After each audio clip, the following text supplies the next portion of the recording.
Just Jennifer Perez. Hey, welcome back on this Friday morning. So I'm first alerting you to some rain and thunderstorms that we're expecting later on this evening into tomorrow. Now, this morning, there are a couple of little passing rain showers, nothing crazy out there. Today will be a toasty day, a little bit more muggy ahead of the storms that we're expecting. We're expecting a cluster later on this evening, and a couple initially can be strong winds with isolated hail. Also going to be some potential hazards with the initial ones later on. Now, tomorrow, it's still expecting more numerous rain showers and some embedded thunder showers as well. The main hazard will be heavy rainfall out of these thunderstorms, especially tomorrow. There's also an isolated flood risk as well due to the heavy rainfall. Now, today through tonight, there is a marginal risk for a couple isolated storms to reach low and severe limits. There is a marginal risk for those isolated severe storms across the western and central counties of the UP, highlighted in the darker shade of green. And with that being said, I did mention damaging winds as well as hail will be the main hazards with those thunderstorms initially when they move in later on this evening. But heavy rain, I think, will be the most impact to us over the next 48 hours, depending on where you're located at, all associated with this front. Now, the caveat is based on how quickly this front can move through the region. It's expected to stall south of the UP, but if it moves through a little bit sooner than expected, that puts down that heavy rain potential.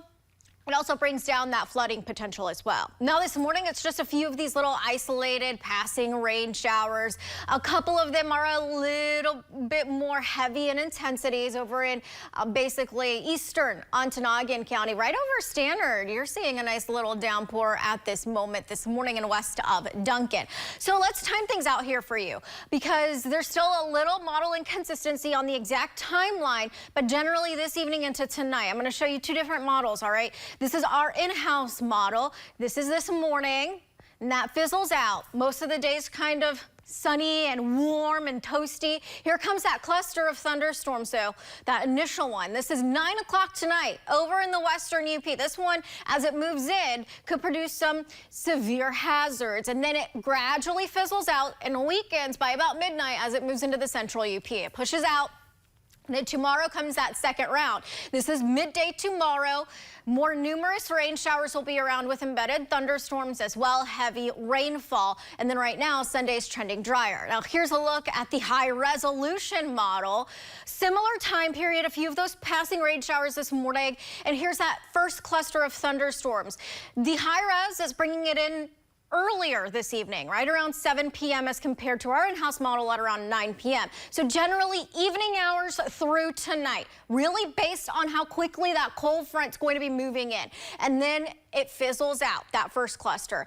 Tomorrow, more widespread coverage with the rain and the thunder showers midday into the afternoon, and then clearing out for the evening. So just a little bit of a difference between the models. However, general time period, evening tonight and tomorrow daytime. Rainfall amounts of ½ inch to an inch easily, with isolated pockets exceeding about 1 inch to 1.5 inches.